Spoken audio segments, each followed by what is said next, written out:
मम्मा के ऊपर पहले कूद डाला, फिर मम्मा को चाहता मारा, फिर लाइटर से आग लगा दी थी। उनकी डिमांड तो अब पूरी होगी, जो डिमांड वो मांगते आते थे ना उसी रोज से वो डिमांड उनकी पूरी होगी। मेरी बेटी चली गई, अब मैं बेटी को कहाँ ढूंढूं, कैसे डिमांड पूरी करूं?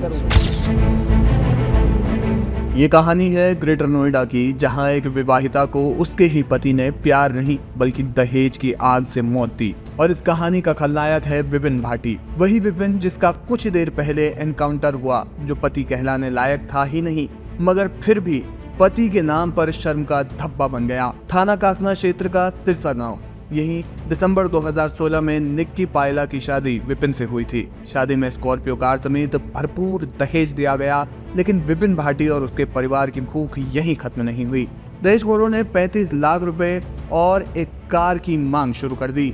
निक्की के ससुराल में रोज मारपीट और प्रताड़ना का सिलसिला चलता रहा और आखिरकार वही हुआ जिसकी आशंका हर बेटी के मायके वालों के रहती है। 22 अगस्त को निक्की को बेरहमी से पीटा गया, फिर ज्वलनशील पदार्थ डालकर आग लगा दी गई। बुरी तरह झुलसी निक्की ने अस्पताल में दम तोड़ दिया, लेकिन आग से ज्यादा भयावह है वो सच जिसे उसका पति छुपाता फिर रहा था। दरअसल आरोपी विपिन भाटी कोई शरीफ पति नहीं था, बल्कि आशिक मिजाज अय्याश था। सोशल मीडिया पर उसका एक पुराना वीडियो यानी कि 2024 का ये वीडियो है वो सामने आया है, जिसमें वो दिल्ली में ही अपनी कार सफेद वैगनार में एक लड़की के साथ पकड़ा गया। और पकड़ा किसने? उसके अपने ही घर वालों ने। माँ और बड़े भाई ने गाड़ी रोककर इसे रंगे हाथों बेनकाब किया। गाड़ी में बैठे विपिन की बेशर्मी कैमरे में दर्ज है, यानी पत्नी को दहेज के लिए जलाना और बाहर अय्याशी करना, यही था विपिन भाटी का असली किरदार। निक्की की दर्दनाक मौत के बाद गांव और शहर में गुस्सा फूट पड़ा। रूपवास गांव से आए सैकड़ों ग्रामीणों ने थाने का घेराव कर दिया, धरने पर बैठ गए। आक्रोश इतना कि परिजन आरोपियों के एनकाउंटर की मांग करने लगे।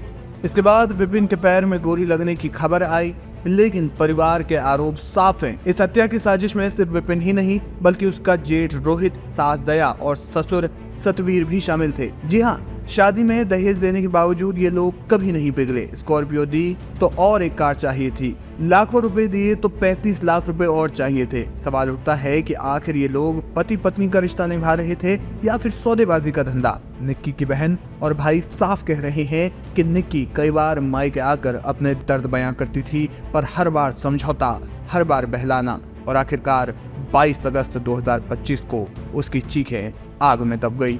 आज पूरे गांव में गुस्सा है, लेकिन असली गुस्सा पूरे समाज को खुद पर होना चाहिए, क्योंकि दहेज जैसे अपराध को हम सब ने कहीं न कहीं सहन किया है। निक्की की मौत सिर्फ एक घर की ही कहानी नहीं है, ये सवाल है पूरे समाज के लिए। बेटियां पैदा करने वाले माँ बाप को आखिर कब तक डर में जीना होगा?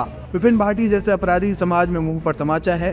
ये केस सिर्फ एक FIR नहीं बल्कि चेतावनी है कि अगर दहेज की मानसिकता नहीं बदली तो हर साल सैकड़ों निक्कियां इसी तरह आग में खत्म कर दी जाएंगी। अब अदालत तय करेगी कि इस पति नुमा अपराधी की सजा क्या हो गई, लेकिन समाज को तय करना है कि अगली निक्की की जिंदगी कैसे बचानी है। निक्की ने दम तोड़ दिया, लेकिन उसकी चीखें अब भी गूंज रही है, दहेज मत दो, दहेज मत लो।